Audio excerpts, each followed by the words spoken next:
Hey there! Today we're going to tackle a common problem that many developers face when working with Blazor applications in WPF.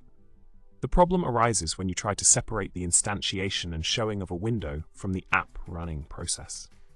You might have encountered an error stating, "Ensure Core Web View to Async cannot be used before the application's event loop has started running." Quite a mouthful, right? But don't worry, we've got a solution for you. Solution time. The key here is to start the app before showing the window. You can achieve this by calling the run method of the app class in your main method. Then, override the OnStartup method of the app class to customize the initialization of the window. By following this approach, you can ensure that everything runs smoothly and avoid those pesky errors.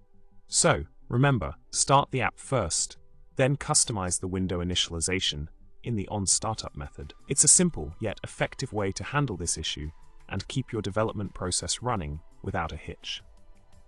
Goodbye, folks. Hope this solution helps you in your Blazor and WPF adventures.